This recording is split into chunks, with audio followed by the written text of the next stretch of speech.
오늘 특별히 저희들 이 고린도전서 4장 1절에서 5절 말씀 가지고 하나님께 맡기고 둔감하라, 이런 제목으로 하나님의 은혜에 함께 이 시간 같이 나누기를 원합니다.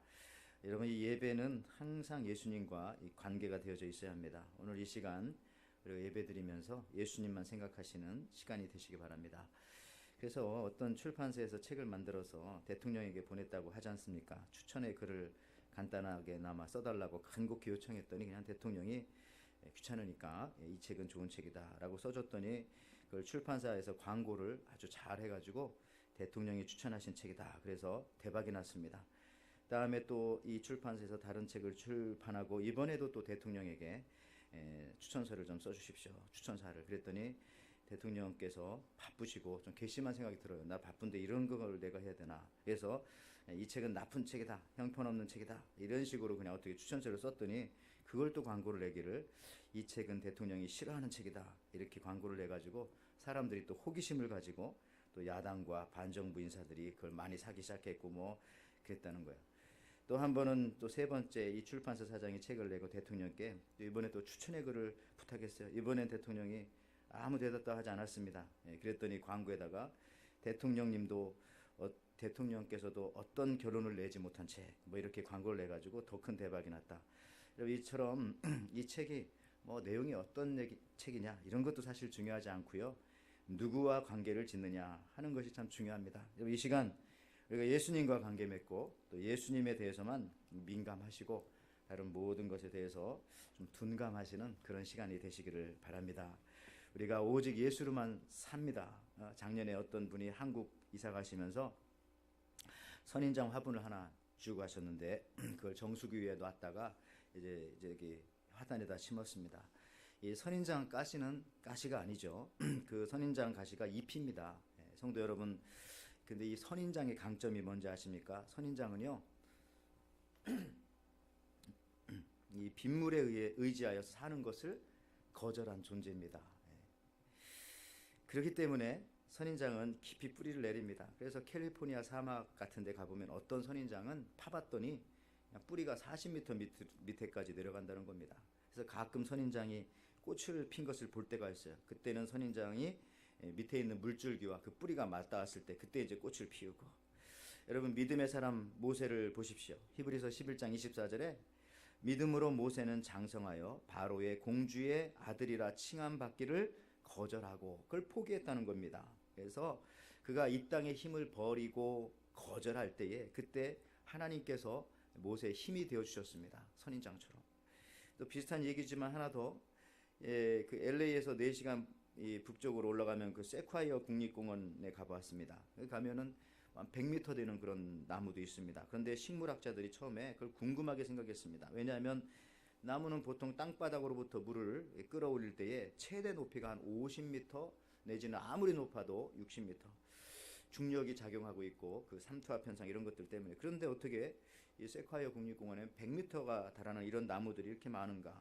그 이유는요, 거기 있는 나무들은 50m가 넘으면서부터는 밑으로부터 물을 공급받는 것을 포기하고 위로부터 물을 공급받기를 이렇게 준비하고 그렇게 받아먹고 산다는 거. 어떻게 해요? 산속에 있는 수증기와 안개로부터 나무 50m 위에부터 100m까지는 거기서 물을 빨아들여서 이렇게 살아간다는 것입니다. 우리도 마찬가지입니다. 우리가 큰 나무일수록 이 땅이 주는 힘에 의존하지 않고 하늘을 의지해서 우리는 살아가는 사람들입니다. 우리 성도들 마찬가지잖아요. 그래서 우리는 이 땅에서 일어나는 일들 때문에 절대 절망하거나 아주 낭망하지 않는 것이죠.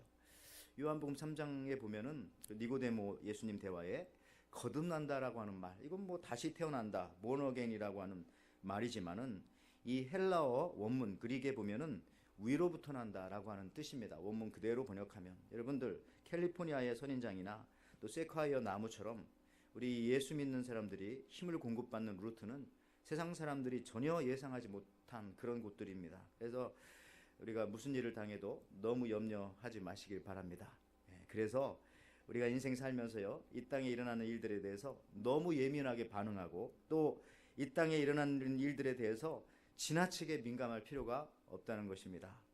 일본의 의사이면서 소설 작가였던 와타나베 주니치라는 사람이 둔감력이라고 하는 책을 The Power of Insensitive라고 하는 이런 책을 썼는데 뭐 이거 그 핵심은 그거예요. 둔감하라.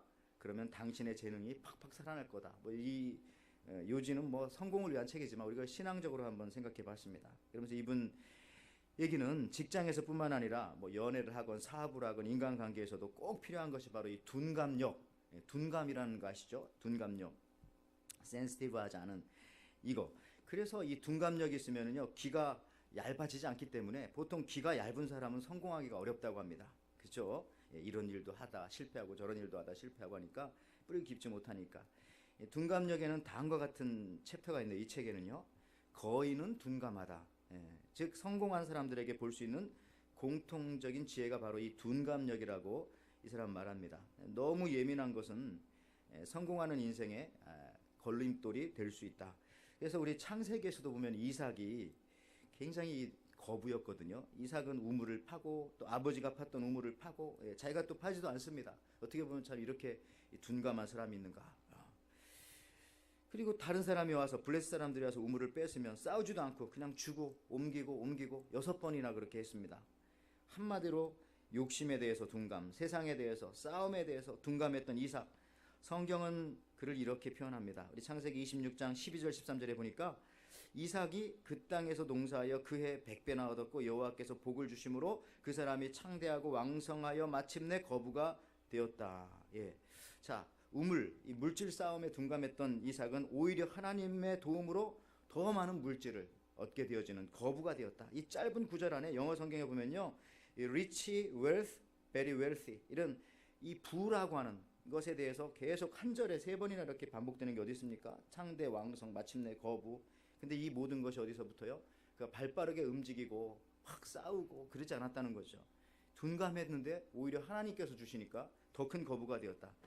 여러분, 한국의 세계적인 기업인 삼성 처음 만든 사람 이병철 회장 아시죠? 그가 늘 즐겨 썼던 경영 철학의 말이 있는데 한자로 운둔근이라고 하는 이렇게 휘호를 써가지고 사람 주고 그랬대요. 근데 운이라고 하는 것은 여러분 찬스, 운이에요. 운.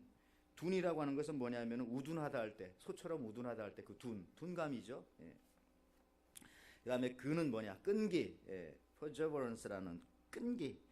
이렇게 운둔근을 가지고 기다리는 사람에게 그 사람이 성공할 수 있다. 그래서 운을 잘 타고 나가려면 역시 운이 다가오기를 기다리는 일종의 둔한 맛이 있어야 된다. 이렇게 이 사람 얘기하면서요, 운이 트일 때까지 버텨내는 그 끈기와 근성이 있어야 한다. 그러면서 이때 기가 얇아서 예민하면 결코 기다리지 못한다. 둔함은 때로 부정적인 요인으로 비판받지만 사실은 성공의 필수 요소이다. 그런데 놀라운 것은 여러분 이것이 우리 영적 성공에서도 다르진 않다는 겁니다. 오늘 본문 사도 바울이 고린도 교회에 보낸 편지입니다. 고린도 교회는요 상당히 민감한 아주 그 센시티브한 교회였습니다. 그래서 교회의 그 초대교회 어느 교회보다도 문제가 많았던 교회입니다. 쉽게 말하면 한마디 던지면 10마디가 나한테 답으로 돌아오는 뭐 그런 교회. 고린도 전서 1장에 보면요 사도 바울이 형식적으로 일단은 인사를 딱 끝나자마자 1장 10절에 이렇게 말합니다. 형제들아 내가 우리 주 예수 그리스도의 이름으로 너희를 권하노니 모두가 같은 말을 하고 너희 가운데 분쟁이 없이 같은 마음과 같은 뜻으로 온전히 합하라. 인사가 끝나자마자 이렇게 본론에 들어가는 겁니다. 그러니까 얼마나 고린도 교회가 아주 예민하고 민감하고 서로 그냥 한마디만 있으면 뭐 막 물고 뜯고 했겠어요. 교인들끼리 서로 뭐 말하자면 소금 맞은 미꾸라지들처럼 아주 민감한 상태. 고린도전서 3장 1, 2절 말씀해 보니까 그래서 형제들아 내가 신령한 자들을 대함과 같이 너희에게 말할 수 없어서 육신에 속한 자 곧 그리스도 안에서 어린 아이들을 대함과 같이 하노라. 내가 너희를 젖으로 먹이고 밥으로 아니하였노니 이는 너희가 감당하지 못하였음이거니와 지금도 못하리라. 고린도 교회는요 영적인 이 위가 이 스토메이크가 너무 민감해가지고 밥을 줄 수가 없는 교회입니다. 그래서 늘 죽을 줄 정도로 뭐 잘못 설교하면 뭐 들고 일어나고 뭐 이런 문제가 이 사람 그랬다는 거예요. 이게 그런 표현 아니겠습니까? 바울이 이 고린도 교회에 보낸 편지를 읽다 보면 정말 예민한 어린아이들을 대하듯이 고린도 교회를 달래고 어르고 야단치고 타이르고 정말 정신없습니다. 그런데 그만큼 고린도 교인들이요 매우 예민한 사람들이었다. 그러나 이런 교인들이라도 오늘 본문에서는요 사도 바울이 고린도 교인들이 바울 자신의 선교팀에 대해서 마땅히 우리를 일꾼으로 대달라 이렇게 요구하고 있고요. 그 말은 동시에 고린도 교회 교인들 여러분들도 마땅히 그리스도의 일꾼으로 앞으로 살아가야 할 것이라고 그렇게 요청하고 있는 겁니다. 그러면서 한 가지 당부하기를 오늘 본문의 2절 말씀에 고린도전서 4장 2절에 그리고 맡은 자들에게 구할 것은 충성이니라 이렇게 말을 하고 있는 겁니다. 무슨 얘기냐면 자 일꾼 맡은 자에게 필요한 것은 충성. 그러면 어떻게 하면 충성할 수 있는가? 결론이 바로 이겁니다. 같이 이 두 가지 사항이 맞물리는데 오늘 설교 제목처럼 하나님께 맡기고 둔감한 사람만이 주님의 일에 충성할 수 있다. 내가 하나님의 일에 충성하지 못하게 하는 이유 중에 하나가 바로 둔감하지 않기 때문에 너무 사람들에 대해서 예민하고 민감하기 때문이라는 것입니다. 이것은 바울이 영적으로 이 문제를 정말 잘 지적해낸 거 아니겠습니까? 우리도 주님 앞에 충성하길 원합니다. 그런데 하나님께 충성하려면 그때 나를 가로막는 것이 나의 예민함, 나의 민감함 이런 것들이죠. 사람의 말에, 더 표정에, 반응에 너무 민감하게 반응하기 때문에 그 사역의 열매가 채 익어가기도 전에 떨어지는 거죠. 그래서 오늘 사도 바울은 선포하기를 나는 사람들의 판단하는 말에 예민하게 반응하지 않겠다 이렇게 선포합니다. 그게 바로 오늘 고린도전서 4장 4절 말씀. 내가 자책할 아무것도 깨닫지 못하나 이로 말미암아 의롭다함을 얻지 못하노라. 다만 나를 심판하실 이는 주시니라 이렇게 말하고 있습니다. 여기서 It is the Lord who judges me. 오직 주님만이 나를 판단하실 것이다. 현대인의 성경엔 더 쉽게 내가 양심의 가책을 받는 일은 없지만 그렇다고 죄가 없는 것은 아닙니다. 그러나 오직 나를 판단하시는 분은 주님이십니다. 나를 판단하는 분은 주님이시다. 민감하지 않겠다는 겁니다. 난 주님한테만 민감하겠다. 여러분 사람들의 판단에 너무 민감하지 마십시오. 사람들이 잘했다고 칭찬해 줄 때 너무 교만하면 안 되고 반대로 사람들이 여러분을 비판하고 무시하고 또 얕잡아보고 알아주지 않아도 거기에 민감해서는 안 됩니다. 그때 오늘 말씀을 꼭 기억하시기 바랍니다. 오직 나를 판단하시는 분은 주님이시다. 그러므로 예수님 이외에 다른 사람들의 판단에 민감하지 마시고 최대한 둔감하시기를 바랍니다. 특히 우리 교회에서 주의 일을 하면서 꼭 그렇게 하셔야 됩니다. 우리 사람들의 판단이나 말이 맞지도 않는데 그것에 우리가 너무 예민하게 반응하고 민감하면 충성할 수가 없어요. 그것이 바로 신앙생활의 방해 요소가 되기 때문에 그러니까 오늘 설교 제목처럼 그냥 하나님께 맡기고 다른 것에는 둔감하시기를 바랍니다. 어떤 사람은 눈의 시력이 보통 우리 눈 시력이 1.5, 1.6인데 어떤 사람은 2.0인 그런 사람들이 있어요. 눈이 너무 좋아서 몽골 사람들처럼.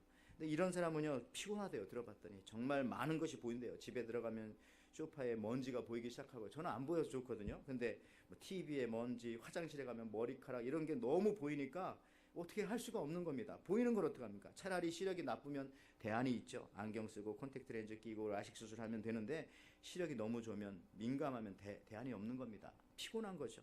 너무 보여요. 어떤 사람은 너무 잘 들려서 고통을 호소하는 사람도 있습니다. 어떤 사람은 그래요. 이 도마뱀 우리 개코 이게 움직이는 소리가 들린다고 하더라고요. 여러분 들리는 사람 있습니까? 바퀴벌레가 움직이는 소리가 들린대요.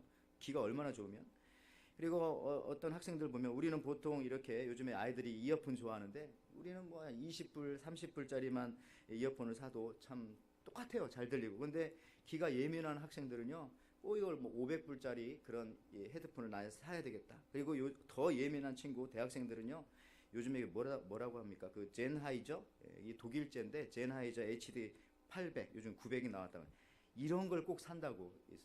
이거 이제 제 아마존에 찾아봤더니 이게 1,500불, 2,000불이더라고요. 이런 걸 껴야만이 걔네들은 그 음악 소리가 다르게 들리나 봐요. 이유는 귀가 예민하니까. 근데 애들은 뭐 돈이 없죠. 귀는 예민한데. 그러니까 고통스러운 거죠. 여러분들 어떤 부부는요 코가 너무 민감해서 부인이 맨날 남편 보고 냄새 난다고 난리.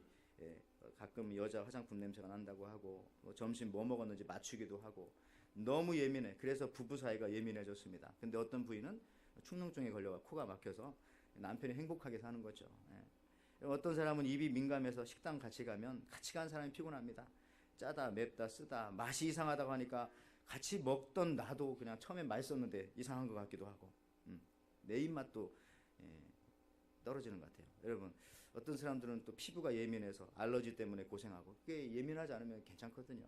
어떤 사람은 화장실이 민감해서 외국 가서도 호텔 화장실 변기까지 바꿔야 하는 그런 정치인들도 있었잖아요. 우리가 이 민감함, 이 예민함, 이게 지나치면 그걸 우리는 disease, 병이라고 합니다. 이렇게 지나치면 민감함도 병입니다. 잠잘 때도 민감하기 때문에 평균 어떤 사람은 2시간밖에 못 자는 분들도 계십니다. 더 나아가서는요, 이 영적인 문제와도 관계됩니다. 어떤 사람은 영적으로도 너무 민감합니다. 예수님 시대에 예수님은 지적하지 않는 부분을 바리새인들은 따라다니면서 막 지적을 하죠. 이 사람들 영적으로 예민해서 그래. 자기들한테 하나님이신 예수님도 용서하시고 넘어가시는데 자기들이 뭐라고, 바리새인들이 얼마나 많은 사람들의 꼬투리를 잡아냅니까? 밥 먹을 때 왜 손을 씻지 않느냐? 이거 율법을 어긴 거다. 안식일에 왜 죽어가는 사람들의 병을 고치냐? 그거 율법을 어기는 거다. 배고파도 곡식을 타작해서 먹을 수 없다. 등등. 주님은 뭐라고 한마디도 안 하는데 바리새인들은 따라다니면서 아주 예민하고 민감하게 지적하는 겁니다. 그래서 누가복음 6장 11절에 그들은 노기가 가득하여 예수를 어떻게 할까 서로 의논하니라. 그때 예수님께서 이들한테 뭐라고 하는지 아세요? 너나 잘하세요 라고 하는 말씀이랑 그렇게 말하진 않으시고 점잖하게 누가복음 6장 9절에 이렇게 말씀합니다. 예수께서 그들에게 이르시되 내가 너희에게 묻노니 안식일에 선을 행하는 것과 악을 행하는 것, 생명을 구하는 것과 죽이는 것 어느 것이 옳으냐 하시면서 또 이렇게 그들의 예민함을 지적하고 계시죠. 여러분, 영적으로도요, 하나님께 맡기고 그냥 둔감하면 되는 겁니다. 내 자신한테나 예민하고 오직 하나님한테만 예민하면 되지, 다른 사람들의 신앙생활까지 참견하면서 예민하면 그건 바리새인 되는 거죠. 여러분, 요즘 아이들도 하나밖에 없으니까 민감한 겁니까? 민감한 것입니다. 그러니까 병이 자주 생겨요. 요즘에 너무 이 세네타이저 이걸 써서 막 손을 닦으니까 뭐 박테리아 많이 죽었어요. 그렇지만 그것 때문에 나타난 게 뭐냐? 슈퍼 박테리아가 나타났잖아요. 그런데 여러분, 아이들이 많으면 둔감할 수밖에 없습니다. 첫째가 셋째, 넷째 케어하고 둘째가 부사령관이 되어서 첫째에게 충성하는 그런 모습 보이면서 애들이 잘 자라더라고. 우리 교회도 보니까. 여러분, 이 고린도전서 4장 5절에 보니까 오늘 본문 보세요. 그러므로 때가 이르기 전 곧 주께서 오시기까지 아무것도 판단하지 말라. 그가 어둠에 감추인 것들을 드러내시고 마음의 뜻을 나타내시리니 그때에 각 사람에게 하나님으로부터 칭찬이 있으리라. 나는 절제하지 않겠다는 겁니다. 여기서도 심지어 다른 사람뿐만 아니라 사도 바울 그런 거잖아요. 나도 내 자신조차도 너무 민감하게 판단하지 말라는 겁니다. 내가 나 자신조차도 하나님이 나중에 다 판단하시고 칭찬하실 거니까 내가 이거 했는데 왜 알아주지 않나, 또 이런 식으로 내 자신의 한 일에 대해서도 민감하지 말아라. 믿고 그냥 그날 주님 주시는 사역에 충성하면 되는 것이다 말씀하시는 겁니다. 여러분들, 믿고 기도하고 동기가 선하면 기다리면 되는 겁니다. 그러면 결과는 모두 하나님께 맡기고 살아가면 가장 좋은 것으로 칭찬해 주신다. 그러니까 아무것도 판단하지 마시기 바랍니다. 또한 판단 받지도 마시기 바랍니다. 여러분이 판단, 남이 판단하는 것을 쉽게 받아들이니까 우리가 상처받는 거죠. 판단하면 그 사람이 하는 거지 주님이 판단해 주시지 않았는데 그게 무슨 대수입니까? 이런 사도 바울과 같이 지금 그 말을 하는 거죠. 아무도 판단하지 말라. 나도 아무한테도 판단받지 않겠다. 주님만이 나를 판단해 주실 것이다. 여러분, 많이 들어보신 분들입니다만은 영국의 찰스 스펄전 목사님, 이분이 또 시카고의 드와이트 무디라고 하는 이 목사님을 찾아간 적이 있어요. 영국에 이분이 나이가 3살 차이니까 뭐 영국 미국 살았어도 그 당시 최고의 설교자들이었으니까 서로 만났죠. 스펄전 목사님이 언제나 그런데 그의 입에 이 시가를 물고서, 시가가 뭔지 알죠? 담배. 무디 갔는데 무디가 한마디 하는 겁니다. 아니, 하나님의 사람이 그렇게 시가를 입에 물고 살면 되나? 그랬더니 스펄전 목사님이 손에 들고 있었던 또 지팡이로 무디의 불룩한 배를 툭툭 치면서 하나님의 사람이 이렇게 배가 나오면 되나? 여러분, 설교의 황태자라는 별명에 했던 스펄전 목사님 담배를 피우셨다니까 여러분 깜짝 놀라지도 않으시네요. 아무도 판단하시지를 마시기 바랍니다. 근데 좀 더 말할게요. 영국이 낳은 이 세계적인 침례교 목사님, 이 설교 황태자 찰스 스펄전은요, 기독교 역사상 우리 목사님들 중에서 한 사람이 쓴 가장 많은 설교집을 갖고 계신 거예요. 지금까지도. 그리고 너무나 훌륭한 설교이기 때문에 지금 100년 넘었는데도요, 수많은 목사님들의 서재에 아직도 이 스펄전 목사님의 책들이 많이 꽂혀 있습니다.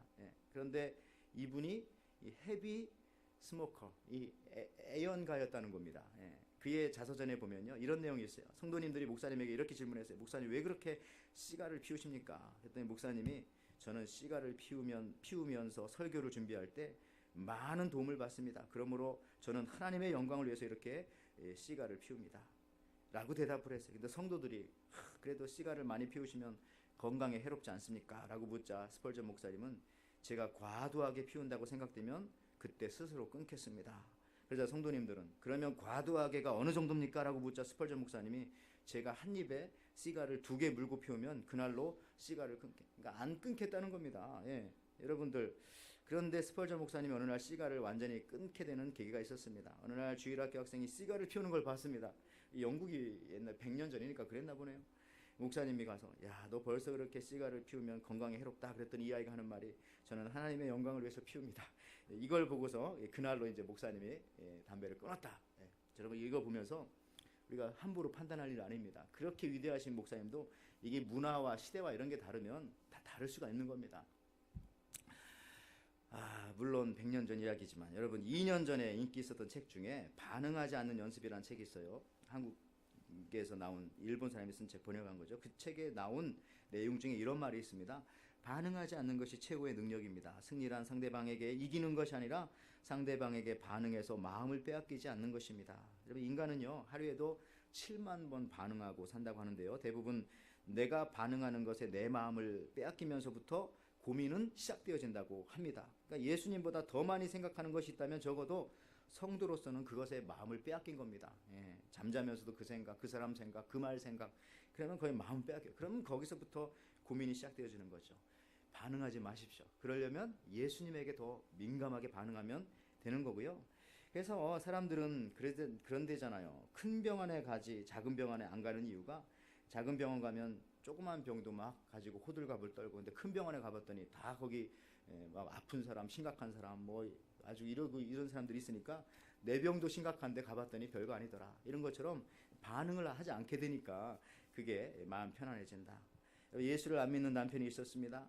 집에서 맨날 핸드폰을 가지고 놀아요. 사랑의 섬김도 없고 대화도 없습니다. 그래서 아내가 이렇게 말했어요. 내가 당신의 핸드폰이었으면 좋겠네. 그러면 하루 종일 당신의 관심을 받을 텐데. 그랬더니 남편이 대뜸 이렇게 말합니다. 나도 당신이 내 핸드폰이었으면 좋겠네. 2년마다 바꿀 수 있게. 그래서 그 남편은 눈탱이가 밤탱이가 되도록 맞았다는 얘기인데 여러분 함부로 반응하지 말아야 합니다. 그냥 그럴 때는 미안해, 고마워, 사랑해, 당신이 최고 예뻐라고 반응하면 되는 건데 인생이 힘든 이유는요. 이게 반응해야 할 것에 반응하지 않고 반응해야 할 곳에 반응하지 말아야 할 곳에 반응하기 때문에 그러므로 최근 이게 복잡한 시간 속에서 요즘에 스마트폰, 핸드폰 이런 게 얼마나 많습니까? 하나님 외에는 반응하지 않는 연습 이것이 필요합니다. 특히 죄에 대해서 반응하는 것을 우리가 피해야 합니다. 죄에 대해서는 우리가 무감각해야 돼요. 사무엘하 11장 2절 4절에 다윗의 얘기잖아요. 저녁 때에 다윗이 그의 침상에서 일어나 왕궁 옥상을 거닐다가 그곳에 보니 한 여인이 목욕을 하는데 심히 아름다워 보이는지라 다윗이 사람을 보내 그 여인을 알아보게 하였더니 그가 아뢰되 그는 엘레암의 딸이요 햇사람 우리아의 아내 밧세바가 아니니까 하니 다윗이 전령을 보내어 그 여자를 자기에게로 데려오게 하고 그 여자가 그 부정함을 깨끗게 하였으므로 더불어 동침함에 그 여자가 자기 집으로 돌아가니라. 다윗이 반응한 것이 문제입니다. 여기서 여자가 아름다울 수 있어요.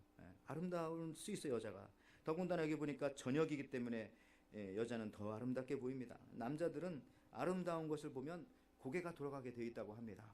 고개가 안 돌아가면 눈알이라도 돌아간다고 하지 않습니까? 근데 그게 너무 자연스러운 겁니다. 그런데 문제는 다윗이 사람을 보내서 그 여인을 알아보게 한 것이 문제입니다.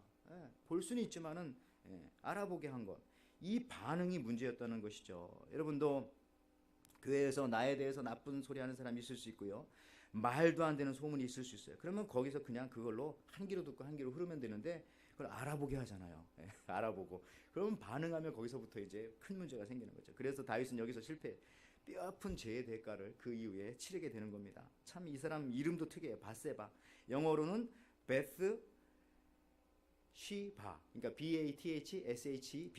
그러니까 이게 베스 목욕이라는 뜻이잖아요. 그러니까 요즘에 그 미투 할 때 이 바세바 신드롬이라는 게 있지 않습니까? 예, 그러니까 이제 권력을 가진 사람들이 자기 그 여자들한테 마음대로 하는 뭐 이런 것들 나오는데, 여러분들 하여튼 다윗의 실수처럼 자꾸 반응하면 넘어가는 겁니다. 마귀와 여러분 자꾸 이야기하고 시간 끌면 결국 넘어가는 거죠. 딱 끊어버리고 반응하지 않으면 그러면 승리하는 겁니다. 요셉이 그걸 우리에게 보여주지 않습니까? 요셉이 보디발의 아내가 날마다 유혹합니다. 근데 그때 반응하지 않습니다. 창세기 39장 10절에 여인이 날마다 요셉에게 청하였으나 요셉이 듣지 아니하여 동침하지 아니할 뿐더러 함께 있지도 아니하니라. 예, 여기 보니까 동침하지 아니할 뿐더러 함께 있지도 아니하니라. 반응하지 않으면요 같이 있지 않는다는 건데요. 반응하지 않으려고 같이 있지 않는다는 건데, 이처럼 반응하지 않으면 결국 승리하는 겁니다. 하나님께 모든 것을 맡기고 세상에 대해서는 둔감하면은 여러분 이 땅에서 우리가 승리하는 겁니다. 크리스천은 싸우면 무조건 지는 겁니다. 우리가 이걸 알아야 되죠. 그냥 예수님한테만 민감하게 반응하고 다른 것에는 아주 둔감해 버리면, 거북이 등 껍질처럼 그 피부를 딱딱하게 해가지고 둔감하게 하면 승리하는 거죠. 죄는 언제 짓는 겁니까? 반응할 때. 그것도 묵상 없이 기도 없이 급하게 반응하면 꼭 죄를 짓는 겁니다. 예, 성경을 이것은 거듭거듭 얘기하시죠. 이사야 57장 7절 말씀, 로마서 3장 15절에도 이것을 인용해서 이렇게 말씀합니다. 그 발은 행악하기에 빠르고, 여기 빠르고라는 말, 무제한 피를 흘리기에 신속하며 그 생각은 악한 생각이라 황폐와 파멸이 그 길에 있으며, 여기 빠르고 신속하고, 죄는 이렇게 빠르게 반응할 때에, 그러니까 묵상하지 않고 기도하지 않고 시간 끌지 않으면은 이런 식으로 넘어가게 돼 있다는 겁니다. 여러분들, 하나님은 항상 우리에게 말씀하시기를 너는 가만히 있어 내가 하나님 됨을 알지어다. 하나님께서 말씀하시기를 내가 가만히만 있으면 내가 반응해 줄게, 네가 가만히만 있으면 내가 일해 줄게, 내가 해결해 줄게 라고 주님은 우리한테 늘 말씀하시는 거예요. 여러분, 아브라함과 롯에 있어서도 롯이 먼저 고른 땅이 보기 좋았지만 그 땅이 나중에 소돔과 고모라였고 곧 멸망하여 없어지게 됩니다. 그냥 빨리 반응하는 것은요 항상 좋은 것이에요. 하나도 없습니다. 그렇다면 우리가 어떻게 하여야 세상에 대해서 급하게 반응하지 않을 수 있을까? 세상에 대해서 무감각하게 무반응하게 사는 것이 가장 중요한데, 그 방법은요 간단합니다. 우리가 더 하나님께 집중하는 것입니다. 우리가 더 하나님께 더 많이 반응하는 겁니다. 우리가 하나님께 그걸 맡기면 된다고 말하죠. 그럴 때 우리가 세상에 대해서 둔감할 수가 있는 겁니다. 여러분, 디즈니 월드 갔다 온 사람은 웬만한 놀이공원에 대해서 뭐 그렇게 대단하게 반응하지 않잖아요. 우리 또 그 위스콘신 델이라고 그 위스콘신에 가면은 워터파크 도시가 있어요. 거기 가면은 물놀이 파크만 한 30개 정도가 됩니다. 그 파크만. 그러니까 뭐 한 도시가 다 그냥 물놀이 파크이죠. 그런데 거기 갔다 온 사람들은 뭐 웬만한 그 물놀이 동산은 뭐 그렇게 반응하지 않아요. 마찬가지로 우리가 세상에 대해서 둔감할 수 있는 가장 좋은 방법은 크고 위대하신 하나님께 모든 것을 맡기고 그분과 만나면은요 이 세상에 대해서는 반응하지 않는 겁니다. 여러분, 끝으로 이 무기 집중 효과라고 하는 그런 단어가 있어요. 이거 경찰 그 수사할 때 많이 쓰는데, 무기 집중 효과. 이건 뭐냐면 백주 대낮에 은행에 강도가 들어왔습니다. 은행에 강도가 들어오면서 먼저 항상 지점장을 부르죠. 이게 대표를. 그러면 지점장에게 강도가 이제 칼을 뭐 들이대든지 뭐 권총을 들이댑니다. 그러면 지점장이 범인과는 제일 가까운 곳에 있었던 거잖아요. 바로 코앞에 있었으니까. 근데 나중에 수사할 때 이 사람한테 범인의 인상착의, 옷 색깔, 피부 색깔, 안경을 썼냐 안 썼냐 이런 거 물어보면 하나도 모른대요. 하나도. 그런데 반대로 저 멀리서 그냥 땅바닥에 엎드리고 있었던 다른 사람들은 오히려 더 얘기를 잘해주죠. 무슨 옷을 입었다, 머리가 길다, 짧다, 뭐 이런 것들. 왜 그럽니까?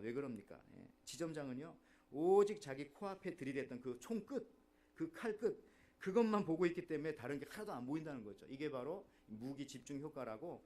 그러니까 이제 뭐 네가 거짓말하냐, 그게 아닙니다. 그것만 보이는 겁니다. 여러분, 우리가 집중하는 거, 주님께 시선을 집중해야 합니다. 그러면 다른 것에 반응하지 않을 수 있어요. 왜냐하면 다른 게 보이지가 않으니까. 사실 우리가 세상에서 그처럼 민감하게 세상에 대해서 반응하는 것은 그만큼 우리가 주님께 집중하지 못하고 하나님의 말씀에 집중하지 못했다는 증거일 수도 있습니다. 이런 말씀을 마무리하면서 끝으로 이 벨드 앙스트라고 하는 사람이 이런 유명한 말을 했습니다. 사람들의 마음에 하나님 두려워하는 것이 죽어버렸다. 그러나 새로운 두려움이 그 자리를 차지했다.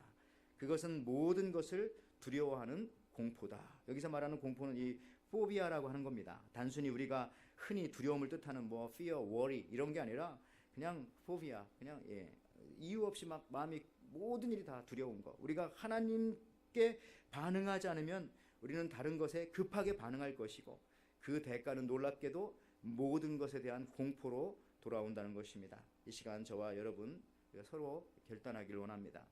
하나님, 이제는 하나님께 모든 것을 맡기고 세상에 대해서는, 또 사람들의 말에 대해서는, 사람들의 반응에 대해서는 둔감하게 반응하겠습니다. 그렇게 여러분들 이 시간 마음속으로 간구하시기를 바랍니다. 그렇게 함으로써 주님께서 주시는 충성과 주신 사역을 잘 감당하셔서 하늘의 귀한 복들을 다 누리고 살아가시는 저와 여러분들 되시기를 주님의 이름으로 축원을 드립니다.